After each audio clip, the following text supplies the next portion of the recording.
Minnesota in probably 20 years. Bring gas. Welcome to Flagrant Howls, a Minnesota Timberwolves lifestyle podcast. Hey, the Wolves are back in action tonight. The Rockets. Sports Dad's going to have to take a little nappy poo for an 8:30 tip-off. You've been steaming about that all week on the podcast. Right, and it's more so the Sunday game, the OKC game here, 8:30. That's what I object to. You're going to wait all weekend and then wait into the night. So we're going to get into a Feedback Friday bin of questions here and comments and takes, some criticisms that we've noticed. So we'll get to some of this stuff here.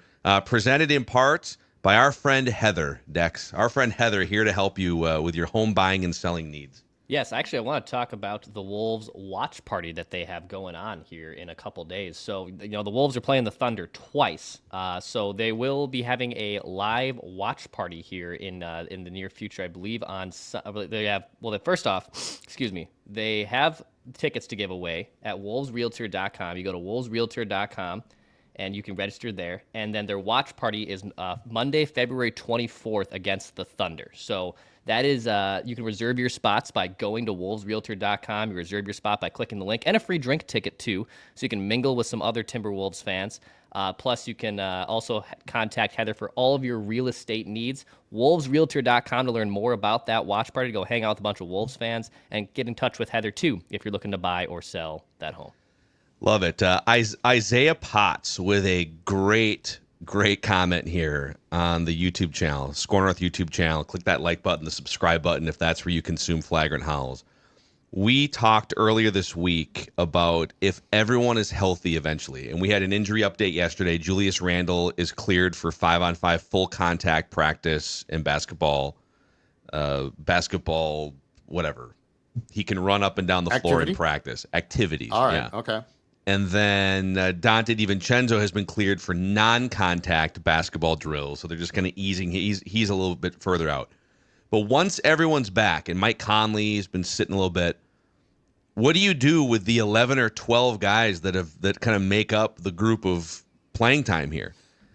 And Isaiah literally mathed out in the comments section the 240 available minutes in each game. So 5 guys on the court, 48 minutes of a basketball game, 5 times 48, 240. So 240 available minutes in a basketball game. Tom Thibodeau's like, okay, well, 4 guys are going to play 46 minutes, and 1 guy's going to play 41. Where's Taj Gibson? Yeah, switch. And Finchy boy's been a little bit Tibbs-like in that at times this year. But he has exact minutes breakdowns for what he would like to see. And I'm going to throw this out. You guys tell me what you agree and disagree with, right? So starting with the starters, his starting lineup is Anthony Edwards. Well, wait a second. He doesn't have DiVincenczo in here. No, there it is. He's got him off the bench. I actually disagree. I would have Nickeil Alexander-Walker. You're already coming disagreeing off the bench. with him. He's got Ant, Naz, Jaden, Rudy, and Nickeil as the starters. I would swap Nickeil for Donte, whatever. Ant, 35 minutes. Naz, 34 minutes. Jaden, 28. Rudy, 25 minutes, which is a huge reduction because he's still I like that. 33 minutes a game. I like that, though. I like that, too, because you need his defensive presence out there for a chunk. Probably even a little more than 25 minutes. And then he's got Nickeil for 17 minutes. Off the bench, he's got Julius Randle, 25 minutes. So basically, Naz and Julius swap roles and minute loads. Because Julius had been starting and playing 33, 34 minutes a night. And Naz had been coming off the bench at like 24, 25 minutes. So they basically swap roles. Terrence Shannon Jr., 19 minutes. Donte DiVincenczo, 18 minutes. Dillingham, 17 minutes. Jalen Clark, 12. And Mike Conley, 10 minutes. So essentially a 5-minute shift in the first half. That's the Judd plan right there. A 5-minute shift in the second half. Get out there and organize for 10 minutes. And, if you need to deviate from there, go. No love for Luka Garza here, apparently. But this would be an 11-man rotation with 11 guys playing at least 10 minutes a night for the rest of the regular season. which Memphis has done this for stretches. Yeah, They've gone 11 deep in their rotation. Absolutely. Absolutely. Yeah, no, I like this. I like this. This is the point, right? Because you're playing your young guys, and you're not shortchanging the veterans that deserve to play. I like the Conley portion. I like the Jalen Clark. I think the Jalen Clark portion's good. So, no, I think that this is a now, the DiVincenczo starting thing, once he comes back, is definitely a conversation, and I do think he will start again. But as far as like the distribution, I like this plan. In fact, we should take it to Finchy, because Finchy needs to see that it's possible to play 11 guys instead of, like, let's say 7 or 8 guys. Yeah, I think 11 is really hard. It's that I think 9 is like a comfortable rotation, right? And then in the playoffs, a lot of teams cut back to like 8, maybe 8.5, somewhere in there. So I would say amen on Naz Reid starting and playing 34-ish minutes. Amen on Rudy, reduction of minutes. Now, I think you have to determine some nights, hey, Rudy, we need you for 34 minutes. Other nights, 22 minutes. It's not as much of a Rudy game. And I think his reduction in pay starting with the new contract reflects that too, that there's not a lot of defensive-minded, rim-protecting, shot-blocking big men that are in their, what is he, 32 now? They get to be 32, 33, and are playing 34 minutes a night. So that makes a lot of sense.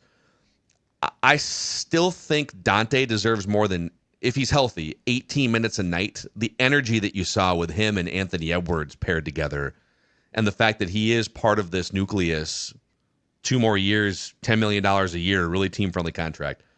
So, yeah, and then I Dillingham for 17 feels even like generous. You could even play him as long as he's playing like 10, 12 minutes and you're getting him some action.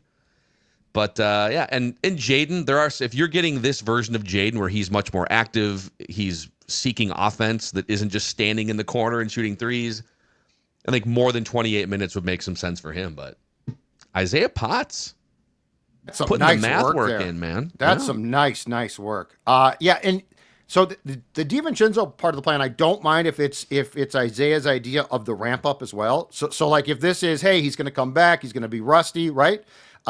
If it's the ramp up for him, I don't disagree. But yeah, when he comes back, when the playoffs start, I think he's starting again. Yeah. Yeah, well, we'll see. We'll see. This is going to be a really interesting dance here that Chris Finch has to do. Kyle and I dove kind of deep on some of this stuff yesterday, too, if you missed that episode. But let's go to Ant MJ 23.5 in the comments section here, YouTube. I think every fan is underestimating the impact Anthony Edwards has in the playoffs.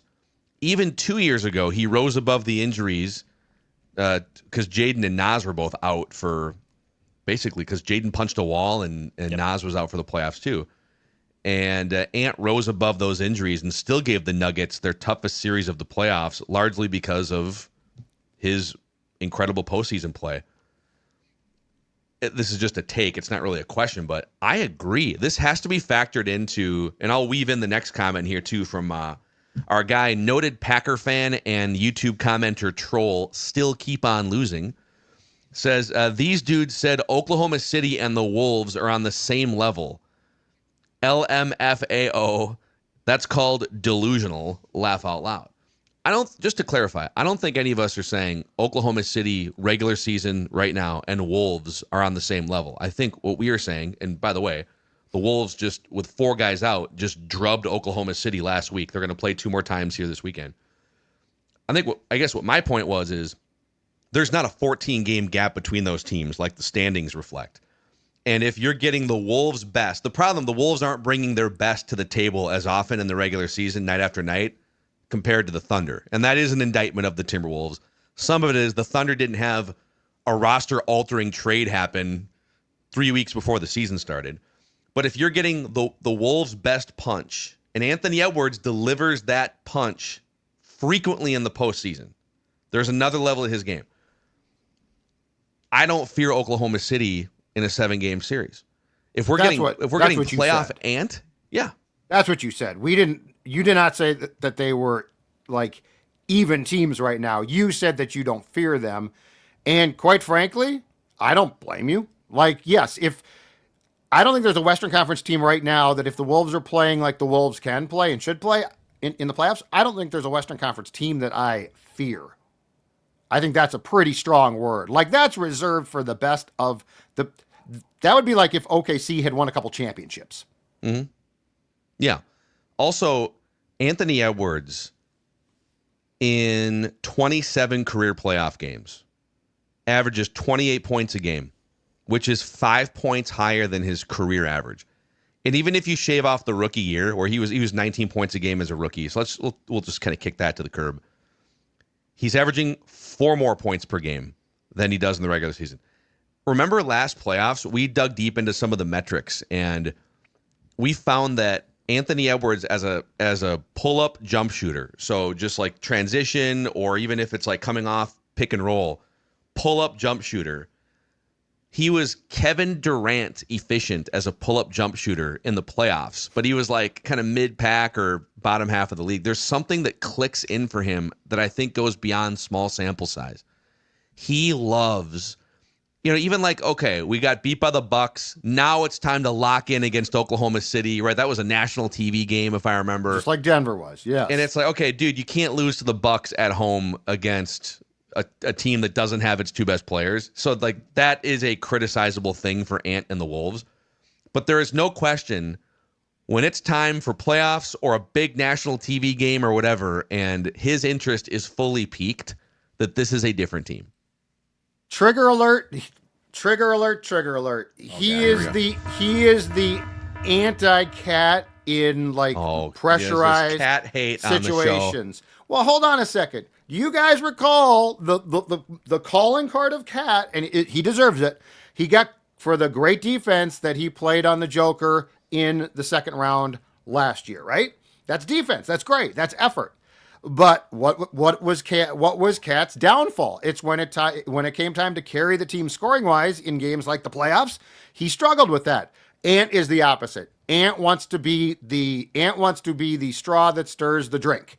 Cat struggled with that. So yes, there is a definite clutch gene, which, by the way, not every star has. The greatest do, but not every star does.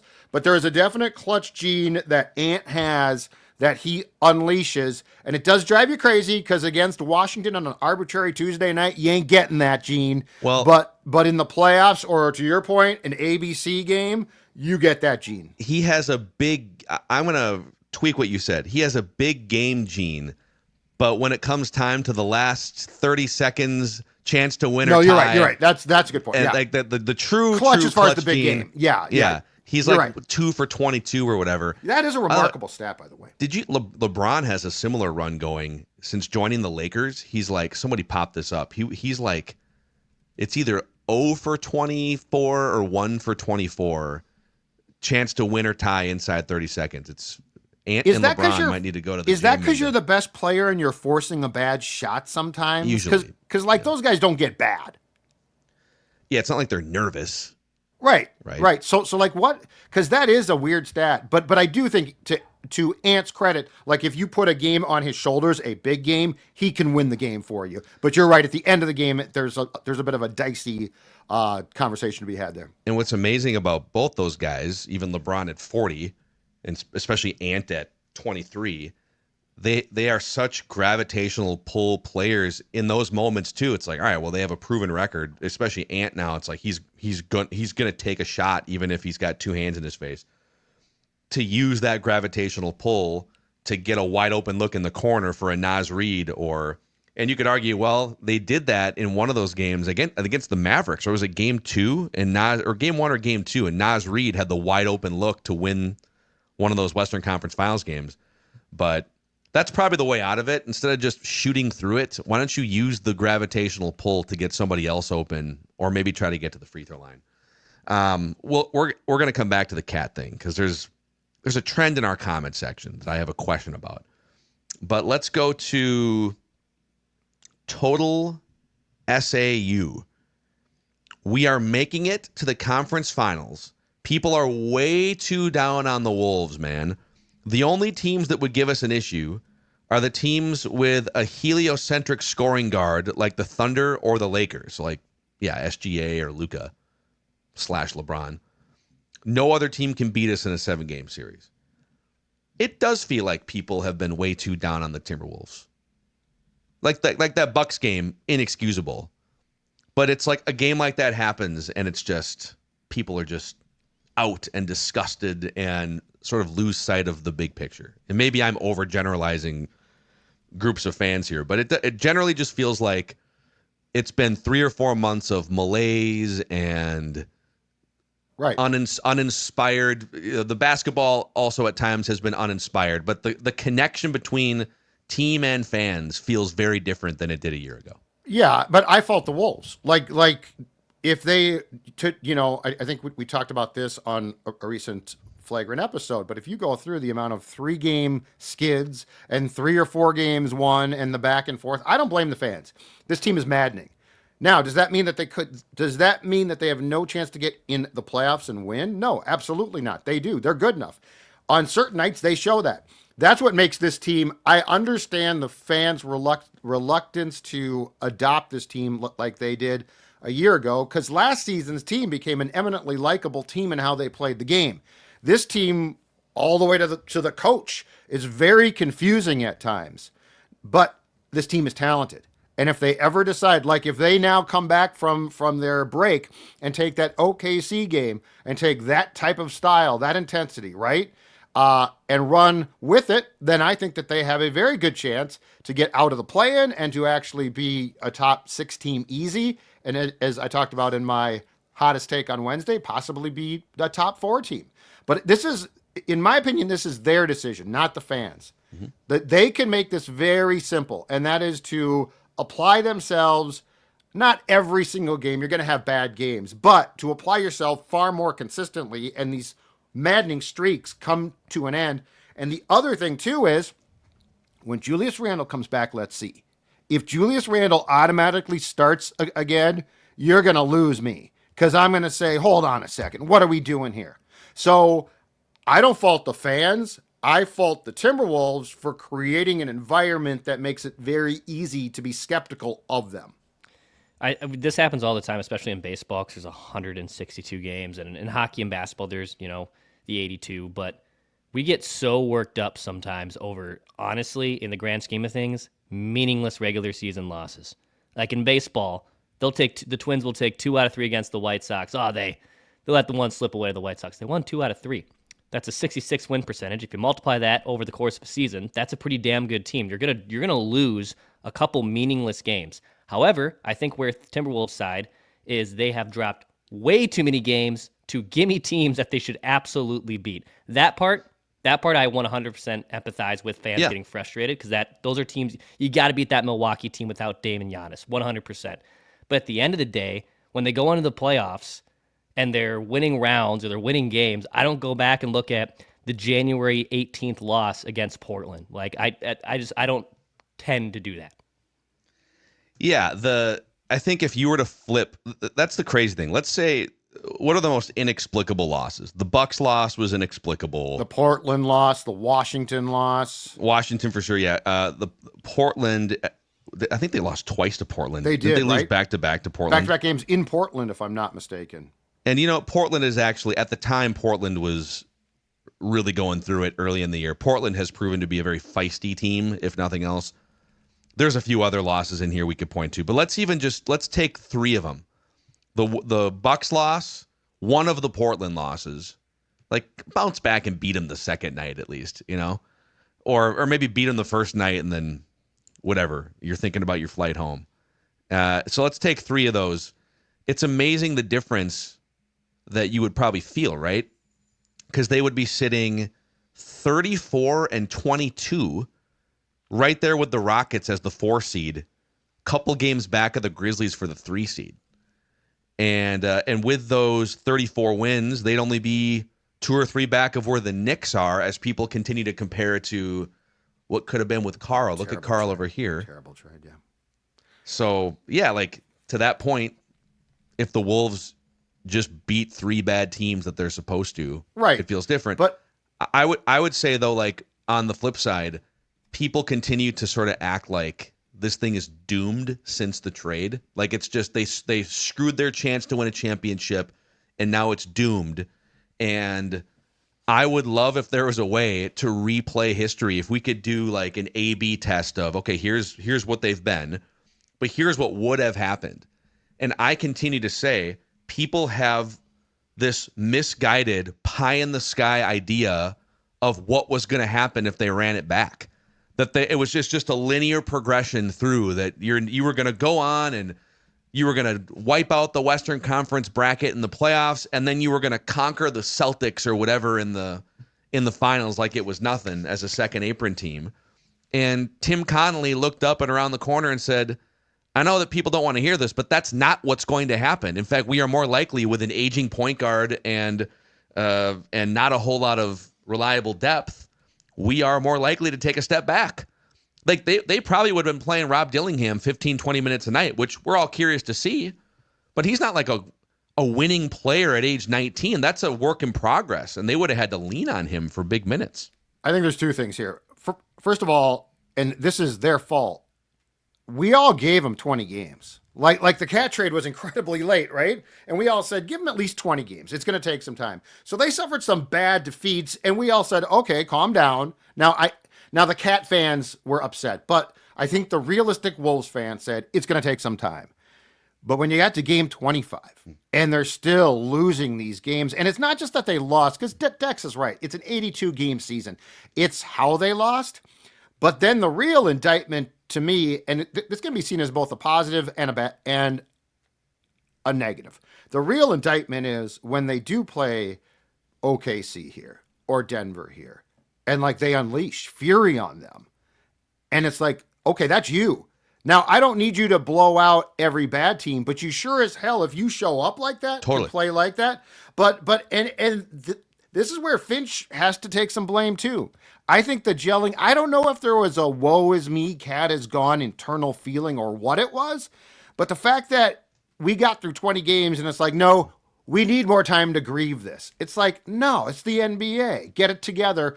Now, if they can, though, I mean, hell, if they go on a playoff run, guess what? Ain't no one going to care about a loss to Portland or to Washington or a Bucks team that was without two top players. So, like, they have a very wide runway here to rewrite the narrative and the feeling if they get their act together consistently. 100%. I actually have from that 20 game sort of, hey, let's give him 20. We all said, let's give him 20 games. It's a franchise shaking trade. See what happens. I have something for you on that in the last couple minutes of this podcast, but a shout out to North American Banking Company for powering Flagrant Howls this season. 6 locations in the Twin Cities, a Minnesota-based banking company, Maple Grove, Roseville, Shoreview, Hastings, Woodbury, 50th in France. They value face-to-face relationships. It's not an automated system when you need something with some of these massive national banks that maybe you've been working with. So if you're looking for just a better, more personal X's and O's checking and saving situation, maybe you're planning for something bigger like buying a home or financing something, starting a business, go to nabankco.com/Mackey to learn more. That's nabankco.com/Mackey. North American Banking Company, member FDIC, equal housing lender. And just across the street from Old Target Center, I think Kieran's is going to be packed for the next home game like it usually is. A great place, Dex. Absolutely, yeah. If the Wolves now back after the All-Star break, go check out Kieran's pre or post game before or after every single Wolves game. They have game day specials too, so if you're looking to save a couple bucks or if you're looking for a nice little game day pint, Kieran's is the place to be. And plus, maybe if you're just downtown Minneapolis you're hopping around, you're looking for a nice little watering hole, I highly recommend our friends at Kieran's, just steps away from Target Center and Target Field in downtown Minneapolis.